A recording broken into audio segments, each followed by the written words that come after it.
Mến chào tất cả quý vị và các bạn. Trong cái bài kỳ này tôi sẽ mang đến cho các bạn 5 cái mẹo để các bạn có thể vững chãi hơn rất là nhiều lần trên con đường sự nghiệp của mình. Đặc biệt là với những bạn đang muốn khởi nghiệp hay là làm một cái gì đó có ý nghĩa cho riêng sự nghiệp của mình. Bây giờ chúng ta sẽ vô ngay cái mẹo đầu tiên các bạn nha.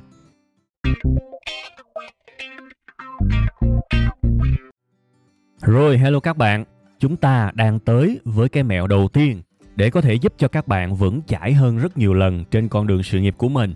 Cái mẹo đầu tiên là cái gì? Đó chính là hãy biết tránh cái ảo tưởng về đích đến. Khi mà khởi sự, rất nhiều người tưởng là họ đã về đích tới nơi rồi. Thưa quý vị và các bạn, quá sai. Có nhiều người tôi biết họ hay tuyên bố kiểu vậy nè, tự tin lắm. Tôi ngày mai sẽ khai trương một tiệm hủ tiếu. Và đây là cái tiệm hủ tiếu đầu tiên của tôi ha. Tôi chắc cú là cái tiệm này sẽ rất là đông khách. Ghê không? Hoặc là những người khác sẽ kiểu như thế này. Tôi đã nghỉ việc được 2 tuần rồi. Tôi đã chuẩn bị rất là kỹ rồi. Ngày mai thôi tôi sẽ mở một cái shop ở trên Shopee. Tôi tự tin thôi rồi, đừng hỏi. Tôi nhập hàng đầy nhà luôn. Cả thế giới này chờ đi. Tôi sẽ cho thế giới thấy cái tài nghệ làm ăn kinh doanh của mình. Hoặc là nhiều người khác. Tôi vừa mới mua một cái máy tính, một cái micro, một cái camera. Tôi sẽ làm YouTuber. Ghê không? Ngày mai tôi sẽ đi quay. Tôi sẽ quay các video triệu view cho các bạn coi. Ghê không? Thì các bạn thấy những cái tuyên bố như thế này thấy nó quen không? Quá quen chứ. Và điểm chung của nó là gì? Điểm chung của nó là mấy ông cô nội này là mới bắt đầu thôi. Nhưng mà tưởng là mình đã về đích. Mình đã thành công tới nơi rồi. Tưởng là thành công luôn. Tôi nói thiệt các bạn á, trừ trường hợp các bạn hên lắm luôn á, thì còn lại các bạn dễ thất vọng lắm. Khó mà thành công được liền lắm. Các bạn nên nhớ cái điều này nè. Khi các bạn mới bắt đầu á, thì các bạn chỉ mới bắt đầu thôi. Đừng có nhầm. Bạn mới bắt đầu, bạn chưa về đích được. Bạn chưa đủ để thành công. Nó là một cái quá trình. Đừng có kỳ vọng là sẽ thành công ngay cái điểm bắt đầu. Các bạn sẽ rất dễ thất vọng. Tôi nói thiệt á. Bạn bảo là mở cái tiệm hủ tiếu mà đông đúng không? Thế thì các bạn chưa quen với những người mà cho thuê mặt bằng và cho thuê nhà rồi. Tôi nói thiệt các bạn á. Các bạn nên làm quen với những người đó đi. Các bạn sẽ thấy là những cái người tới thuê rồi làm ăn không được, rồi ra đi á, nó nhiều vô kể luôn ha. Rồi mấy cái ông bảo là bán hàng trên Shopee, Lazada, Tiki là sẽ thành công tới nơi ha. Các bạn vô mấy cái cộng đồng bán hàng đi, các bạn sẽ thấy người ta than ế quá trời. Rồi YouTuber hả? Ngày mai xách máy đi quay là có video triệu view hả? Thế thì tôi đưa các bạn một cái bài báo ở trên màn hình nè. 90% video trên YouTube không có nổi 1.000 view. Đâu có dễ. Các bạn muốn thành công, nó phải có một cái hành trình các bạn ơi. Các bạn đừng bao giờ tin vào cái việc các bạn về đích ngay khi bắt đầu, thành công ngay khi bắt đầu. Đừng có bao giờ tin về cái việc đó. Các bạn sẽ khổ lắm các bạn ơi. Hãy nhớ cái điều đó nha. Các bạn sẽ khổ lắm luôn á. Và khi mà các bạn thất vọng vì cái mộng của mình nó bị vỡ, vì mộng không thành á, thì các bạn đâu còn hơi hám tâm sức nào nữa đâu mà cố gắng. Nên cái mẹo đầu tiên này là một cái mẹo rất quan trọng về mặt tâm lý. Chúng ta phải suy nghĩ cho nó đúng. Nếu không chúng ta sẽ thất vọng vì cái ảo tưởng đó là mình bắt đầu và mình về đích luôn. Thì như vậy nó sai, quá sai nha.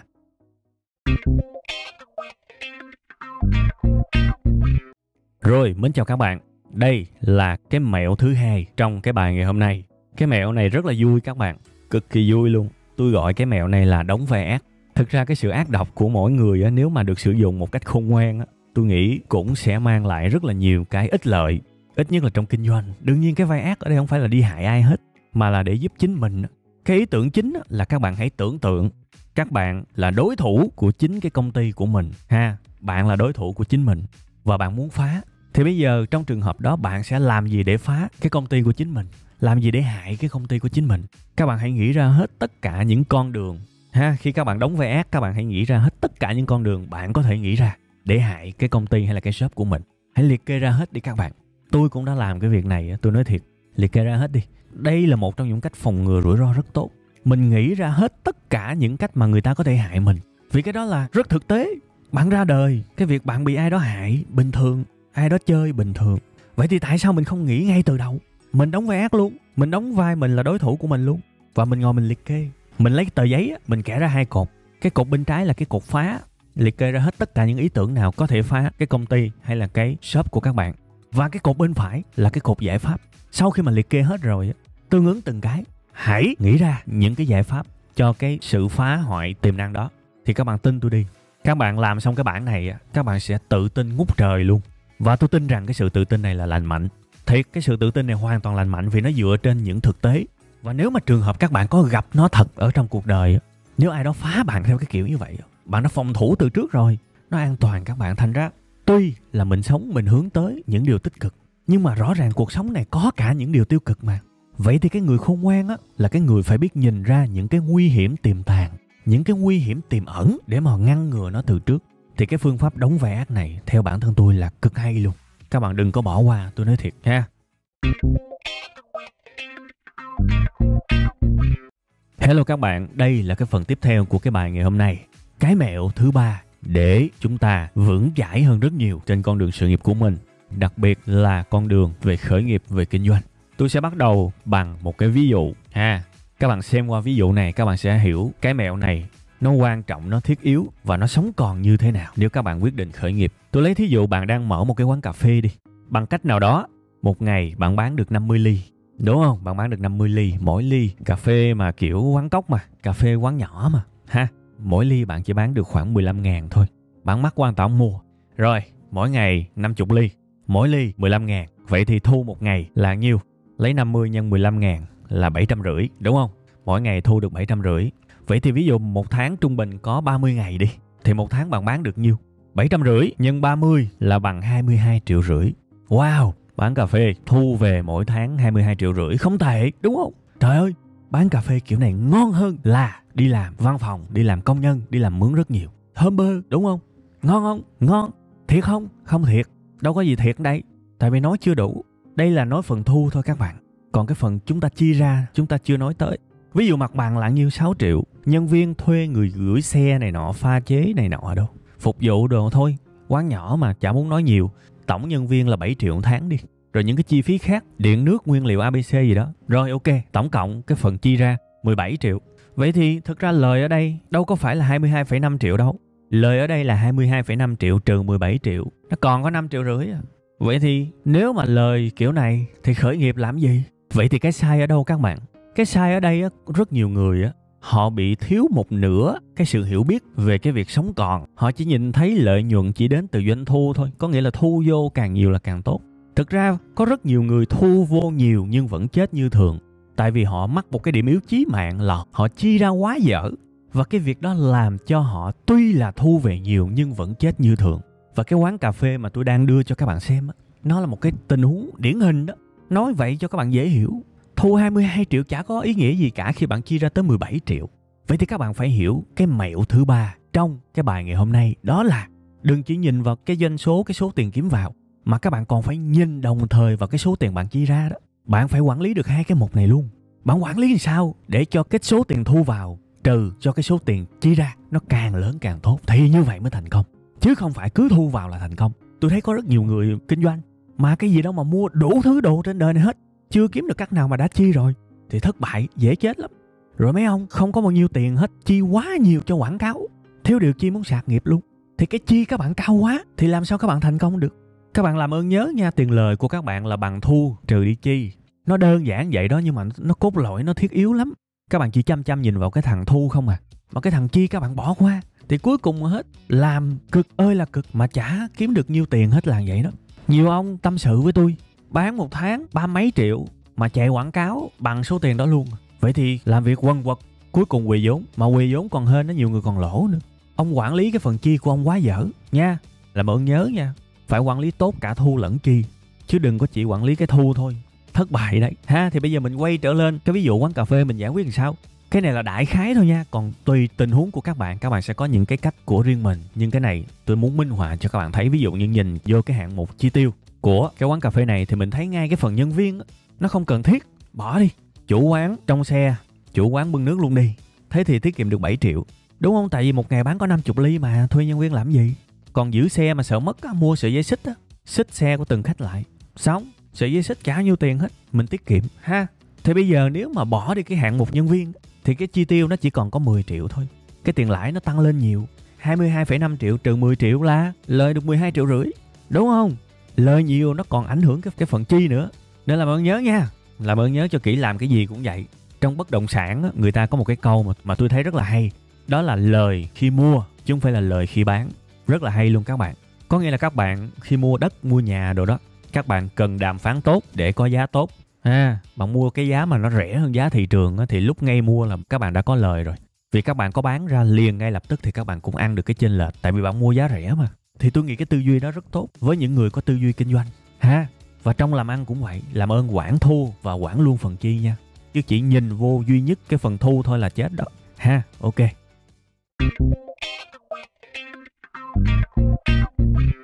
Rồi, hello các bạn. Chúng ta đang tới với cái mẹo thứ tư để giúp cho cái sự nghiệp khởi nghiệp của các bạn thật sự an toàn và nó không có ngủm củ tỏi một cách vớ vẩn, một cách lãng xẹt Cái mẹo thứ tư có tên là chi tiêu thông minh. Thực ra nó là cái nối tiếp của cái mẹo thứ ba đó các bạn. Ở cái mẹo thứ ba tôi đã nói với các bạn rồi đó. Mình muốn sống được khi mà mình khởi nghiệp thì mình không chỉ nhìn vào cái phần thu mà mình còn phải đồng thời nhìn vào cái phần chi. Bạn phải làm sao cho thu thiệt nhiều nhưng chi thì nó đừng quá nhiều. Tại vì chi nhiều thì còn lợi nhiêu, đúng không? Vậy thì câu hỏi đặt ra bây giờ là chi làm sao cho nó thông minh, chi làm sao cho nó ngon lành. Thì cái giải pháp theo tôi, với kinh nghiệm của tôi nha, có thể các bạn có những cái hay hơn thì các bạn bổ sung ở một comment cho tôi. Còn riêng với kinh nghiệm của tôi thì tôi nghĩ có 3 cái tiêu chí mà các bạn cần thực sự lưu tâm khi mà chi một cái gì đó, khi mà các bạn khởi nghiệp. Cái thứ nhất là mình chỉ chi cho những thứ không thể nào không chi. Ví dụ các bạn bán hàng, các bạn cần một cái shop thì các bạn sẽ cần mặt bằng rồi. Các bạn cần thuê nhà để mà trưng bày sản phẩm của mình, đúng không? Các bạn muốn bán hàng offline mà, thì đó là một trong những hạng mục không thể không chi. Thì lúc đó ok mình sẽ chi. Còn có những thứ không cần thiết thì thôi bỏ đi. Ví dụ mới mở mà lo mấy cái việc mà trang trí này nọ mà nó rườm rà, nó không cần thiết. Có những cái mà có cũng được, mà không có cũng chả sao. Thì thôi, khoan đi. Ít nhất là giai đoạn đầu đừng có bỏ tiền ra cho những thứ đó, vì nó làm cho cái số tiền chi nó tăng lên. Thì các bạn chi tăng quá nhiều các bạn còn lợi nhiêu, đúng không? Tôi biết sẽ có nhiều người không có đồng tình với tôi đâu. Chi cho dữ lên, phải chi cho nó ngon cơm lên. Thì ok, nếu vốn của các bạn quá nhiều thì các bạn cứ vô tư. Còn nếu vốn của các bạn mà có hạn, các bạn chi kiểu đó các bạn chết nha. Nên nhớ thật lòng luôn với bản thân tôi nha, những cái gì không thể mà không chi thì tôi mới chi. Còn mấy cái mà optional có cũng được, không có cũng không sao thì thôi, tôi không đụng tới nha. Đó là nguyên tắc thứ nhất. Nguyên tắc thứ hai là mình phải rành rẽ về cái mà mình chi. Nếu giả sử nó thuộc cái hạng mục không thể không chi, ví dụ bạn bán hàng online đi, và bạn nghĩ rằng là mình phải chạy quảng cáo thì mình mới bán được. Cái tiền dành cho quảng cáo là cái số tiền không thể không chi, vì không chi thì không bán được. Ok, tôi đồng tình với các bạn. Ở đây tôi chỉ xi nhan cái thôi. Bạn hoàn toàn có thể dành ra nhiều tiền để chạy quảng cáo tốt, nhưng bạn phải đảm bảo bạn rành rẽ về cái mà mình sẽ chi tiêu. Tức là trong hoàn cảnh này bạn phải rành rẽ về quảng cáo Facebook. Còn nếu mà bạn không rành rẽ thì tôi khuyên bạn đừng chơi. Bạn đi học đâu đó trước đi, học trên mạng, học sách gì đó cũng được. Cho tới khi nào bạn cảm thấy bạn thực sự giỏi cái trò chơi đó thì bạn hãy chi tiêu cho nó. Còn nếu mà bạn lơ ngơ láo ngáo, bạn nhào vô là bạn chỉ có lỗ thôi nha. Đó là cái nguyên lý thứ hai, chỉ chi tiêu khi mình rành rẽ về nó. Và cái thứ ba, chỉ chi tiêu khi đã tìm ra cái giá tốt nhất trong cái hoàn cảnh của mình. Và tôi đã từng kể với các bạn một cái ví dụ rồi đó. Đã từng có lúc mà tôi đi tìm những cái nhà xe đó các bạn, cho công ty du lịch. Tôi gọi cho 100 nơi để mà tôi kiếm ra cái giá tốt nhất cho cái dịch vụ vận chuyển đó. Khi mà tôi kiếm xong rồi, tôi nói thì các bạn, tôi cực kỳ hạnh phúc luôn. Vì tôi có một cái giá cực kỳ tốt. Mà cái giá này nhiều khi phải gọi tới cái cuộc gọi 60 thì mình mới tìm ra được. Thành ra có nhiều người quá lười. Người ta đưa ra cái giá nào, cái giá vốn, cái giá nhập hàng, cái giá này giá nọ, chịu luôn. Không có chịu đi tìm hiểu, không có chịu siêng năng và kiếm cái giá tốt. Các bạn nhập một món hàng mà bạn mua cái giá cao quá trời cao thì bạn còn đâu tiền lời, đúng không? Thí dụ cái giá thị trường của cái áo đó là 12 đồng đi. Bạn nhập 10 đồng, bạn bán còn 2 đồng thì còn đâu tiền lời nữa. Thật sự, còn bao nhiêu chi phí khác nữa chứ. Trong khi đó nếu chịu khó gọi cho 100 nơi cung cấp, biết đâu đấy bạn sẽ kiếm được một cái nơi cung cấp cái áo đó với giá 7 đồng, chất lượng y chang. Thế thì mình lời được 5 đồng, đúng không? Nguyên tắc là như vậy đó. Mình phải tối ưu cái phần chi của mình. Nên là mọi người nhớ nha, cái nguyên tắc thứ ba là mình phải tìm ra được cái giá tốt nhất của cái mà mình sẽ chi. Thì đó là 3 cái nguyên tắc rất quan trọng để chúng ta chi tiêu thông minh nha.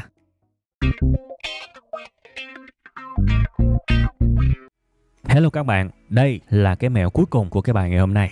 Cái mẹo này tôi sẽ đặt một cái tên, đó là tấm kiến thức. Khi bạn bắt đầu làm một cái việc gì đó, kể cả đó là sự nghiệp, ví dụ như là muốn đầu tư bất động sản, muốn tập tành kinh doanh, muốn hoàn thiện về marketing, muốn về sự nghiệp, hay là muốn về học hành, ví dụ như muốn học tiếng Anh đi, thì cái việc tắm kiến thức này theo tôi là rất quan trọng. Chúng ta phải làm cách nào đó để đưa cái kiến thức trong cái lĩnh vực mà mình định làm á, đưa nó đi vào cuộc sống hàng ngày. Vô cùng quan trọng luôn các bạn. Đưa nó vào cuộc sống hàng ngày và biến nó trở thành cái của bạn. Phải lấp đầy hoàn toàn cuộc sống của các bạn, ít nhất là trong những khoảng thời gian rảnh, bằng những kiến thức về cái mà các bạn đang làm. Thì nhận thức của các bạn sẽ được nâng cao một cách khủng khiếp. Sự hiểu biết của các bạn về cái lĩnh vực đó sẽ được nâng cao dã man. Và cái này là cái mà tôi đã từng thử nghiệm các bạn. Có một người bạn của tôi á, cái người này muốn làm về đầu tư bất động sản. Và họ hỏi tôi, họ muốn bắt đầu, muốn làm mà không biết là phải bắt đầu khởi đầu làm sao. Thì tôi mới nói bây giờ em lên YouTube, em chỉ xem video bất động sản cho anh. Đọc sách đúng không? Chỉ đọc sách bất động sản cho anh. Trong thời gian rảnh, tiếp xúc với bất động sản cho anh. Có thể là đi thực tế, xách xe rảo chạy vòng vòng để coi đất. Thì cứ làm như vậy, lúc nào cũng bất động sản. Tắm trong cái kiến thức đó. Tự nhiên các bạn một điều thần kỳ xảy ra. Sau khoảng 1-2 tháng, hình như không có cái gì về bất động sản mà bạn này không biết cả. Có thể là cái kinh nghiệm chưa có, nhưng về kiến thức nền tảng thì không có cái gì bạn không biết cả. Bạn biết tất cả mọi thứ, mặc dù trước đó bạn như tờ giấy trắng. Bạn biết về phong thủy bất động sản, bạn biết cách kiểm tra quy hoạch, bạn biết giá đúng của bất động sản, bạn biết cách kiểm tra xem cái đất đó có bị tranh chấp hay không, bạn biết cách nhìn sổ đỏ hay là sổ hồng, bạn biết xử lý khi mà gặp những người lừa đảo trong cái lĩnh vực đó. Cái gì bạn cũng biết hết. Và đó là cái kết quả của cái việc là bạn đó tắm trong kiến thức bất động sản suốt 2 tháng liên tục. Cứ rảnh là bất động sản, YouTube toàn là bất động sản, sách toàn là bất động sản, nói chuyện toàn là bất động sản, kiểu vậy đó. Đương nhiên cũng phải dành những cái khoảng thời gian nào đó để cho cuộc sống riêng của mình nha. Nhưng tôi nói các bạn dành thật nhiều thời gian để tắm trong cái biển kiến thức á. Kể cả các bạn xem, các bạn không ghi chép gì cả. Tôi nói thiệt, kể cả như vậy mà cứ rảnh là các bạn xem, thì bạn sẽ được nhồi vào rất là nhiều những kiến thức quan trọng của cái lĩnh vực đó. Và các bạn sẽ phát triển một cách khủng khiếp, phát triển một cách vô thức luôn nha. Nên làm ơn nhớ, hãy biết tắm bản thân mình vào cái biển kiến thức của cái lĩnh vực mình đang làm. Nó sẽ giúp các bạn rất nhiều, an toàn hơn rất nhiều. Khi mà nhào vô cuộc đời mình chơi thiệt, có thể mình chưa thành công vì mình chưa có kinh nghiệm, nhưng các bạn cũng đừng phủ nhận cái sự hiểu biết. Mấy cái người mà bị lừa đó là toàn bộ là thiếu hiểu biết, đúng không? Ít nhất là khi mà cái gì mình cũng biết thì mình đâu có còn bị lừa đâu. Mình đã đi được ít nhất là nửa chặng đường rồi. Nó thuận lợi hơn rất nhiều chứ. Còn bây giờ cứ ngơ ngáo ngáo, nhào vô chưa làm được gì mà chúng nó lừa nó ăn rồi thì còn đâu nữa nha. Cái việc tắm trong cái biển kiến thức này ít nhất sẽ giúp các bạn không có bị người ta lừa phỉnh nha. Và chỉ việc mà không có bị người ta lừa phỉnh thôi á, thì bạn cũng đã giúp cho cái sự nghiệp của mình rất là vững chãi khi mà làm ăn trong thực tế rồi ha. Rồi, như vậy là tôi đã vừa mang đến cho các bạn 5 cái mẹo để có thể giúp cho cái sự nghiệp của các bạn nó vững chãi và nó có cái khả năng thành công cao hơn đáng kể so với việc chúng ta ngây thơ đi vào đời thì chúng ta dễ đứt lắm ha. Tôi hy vọng cái bài này có thể giúp ích cho các bạn, không ít thì nhiều. Đương nhiên tôi cũng cố tình chọn ra những cái tiêu chí nó dễ, nó đơn giản để các bạn dễ hiểu hơn ha. Vì cái lý do đó thì có thể một lúc nào đó tôi sẽ làm phần 2 của cái bài này chẳng hạn ha. Tôi không có hứa, nhưng mà tôi cũng có một cái ý định rất có thể tôi sẽ làm cái phần 2. Và ở trong cái phần 2 sẽ có những cái kiến thức nó cao cấp hơn, nó hàn lâm, nó mang tính học thuật hơn. Đương nhiên tôi sẽ rất nỗ lực để giải thích cho các bạn. Nhưng thôi thì cái đó để tương lai ha. Tôi hy vọng là trước hết ở cái bài, ở cái level rất là bình dân như thế này thì các bạn cố để thẩm thấu cho nó thật kỹ ha. Thì khi mà nếu giả sử tôi có cái phần thứ 2 thì lúc đó khi mà phần 1 các bạn đã nắm rất kỹ rồi á, thì tới cái phần 2 các bạn sẽ dễ dàng hơn nhiều trong cái việc lĩnh hội nha. Cuối cùng hết tôi chúc các bạn nhiều thành công, nhiều sức khỏe, nhiều niềm vui. Bây giờ thì bye bye các bạn và chúng ta sẽ gặp lại nhau trong tuần sau các bạn nhé.